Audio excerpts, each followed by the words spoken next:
बोलिए बजरंग बली हनुमान की जय। यह सुंदरकांड रहस्य का 11वां एपिसोड प्रस्तुत है। बजरंग बली हनुमान जी और विभीषण दोनों की आपस में वार्ता हो रही है। ध्यानपूर्वक सुनिए और अपने हृदय को भक्तिमय बनाइए। सुने हो पवन सुते रहनी हमारी, जिमी दसननी में अजीब है विचारी।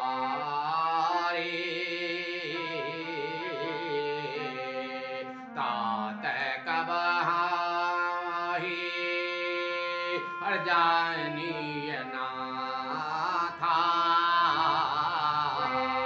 करी है कृपा हर भानो कोलना था। तामस तना कछा साधन नाही, प्रीति न पाद सरोज मन माहे। अब माहि भरोसे हनुमानता, बिनु हरि कृपा और मिलहि नहीं रंता। जो रघुबीर अनुग्रह कीन्हा,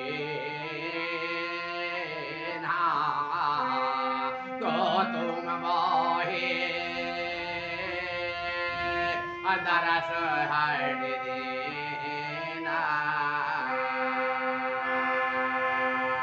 पुनः विभीषण प्रभु कयरी करी है सदा और सेवक पर प्रीति। कहो कवन में और परम कुलीना,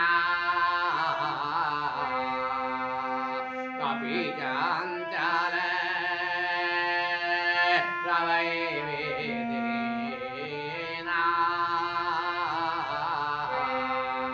रात ले जा नाम हमारा, दिन दाहिन और मिलई आरा।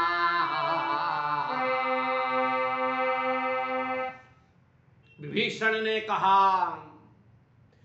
हे पवन पुत्र, मेरी इस लंकापुरी में रहने की बात सुनो। मैं किस प्रकार से रहता हूं। देखो, मैं यहाँ वैसे ही रहता हूं जैसे जीभ दांतों के बीच में निवास करती है।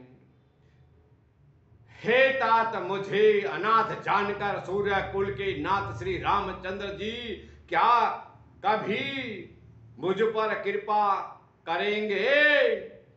मेरा तामसी राक्षसी शरीर होने से साधन भी कुछ नहीं बनता, अर्थात भगवान की भक्ति रूपी साधन भी कुछ नहीं होते, और न मन में श्री रामचंद्र जी के चरण कमलों में प्रेम ही है, यानी चरण कमलों में भगवान राम के प्रति प्रेम भी नहीं है मेरे मन में। परंतु हे हनुमान, अब मुझे विश्वास हो गया है कि श्री रामचंद्र जी की मुझ पर बड़ी भारी कृपा है, और क्योंकि हरि की कृपा के बिना कभी भी संतों की प्राप्ति नहीं मिल होती। संत नहीं मिलते जब रघुवीर जी ने, श्री रामचंद्र जी ने मेरे ऊपर कृपा की है, तभी तो आपने मुझे हठ करके अपनी ओर से दर्शन दिए हैं। हनुमान जी ने कहा, हे विभीषण जी सुनिए,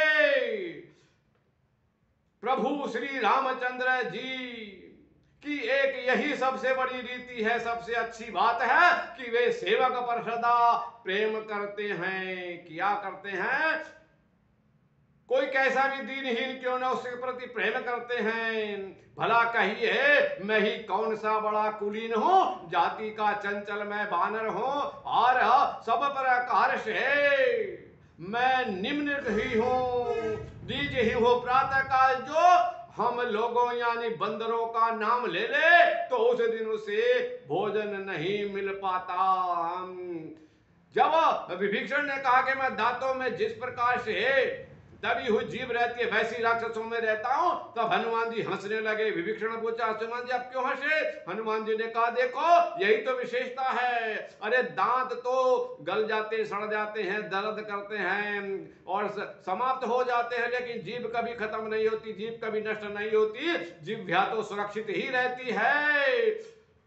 तो तुम जीभ की तरह से जब यहां रह रहे हो, लंका में रह रहे हो, राक्षसों के बीच में रह रहे हो, तो तुम निश्चित रूप से ही जीभ की तरह से इस लंका में सुरक्षित रहने वाले हो। और ये जितने भी राक्षस रूपी दांत हैं सब टूट जाएंगे, ये सब नष्ट भ्रष्ट हो जाएंगे। ऐसा समझाया हनुमान जी विभीषण जी को, और विभीषण जी भी बड़े प्रसन्न हुए, आनंदित हो गए हैं। अरे असमय अधम सखा सुना, मोह पर रघुबीर, और कीन्ही कृपा सुमिर गुना, और भरे बिलोचन नीरा, याव राम जय जय राम। हनुमान जी आगे कहने लगे, हे मित्र, हे सखा सुनिए, मैं ऐसा अधम हूं, पर श्री रामचंद्र जी ने तो मुझ पर बहुत बड़ी कृपा की है। भगवान के गुणों का इस प्रकार स्मरण करके हनुमान जी के दोनों नेत्रों में प्रेम अश्रुओं का जल भर आया। यही भक्ति की विशेषता है। भक्तिवान के हृदय में जो भक्ति होती है वह ही उसके नेत्रों में जल भर लाती है। गद गद गिरा नैन बह नीरा, वाणी गद गद हो जाती है, नेत्रों से अश्रु बहने लगते हैं। ये अंतःकरण की सुदृढ़ भक्ति की विशेषता है, लक्षण है। इसी के साथ अगले एपिसोड तक के लिए सभी को जय श्री राम और जय बजरंग बली हनुमान।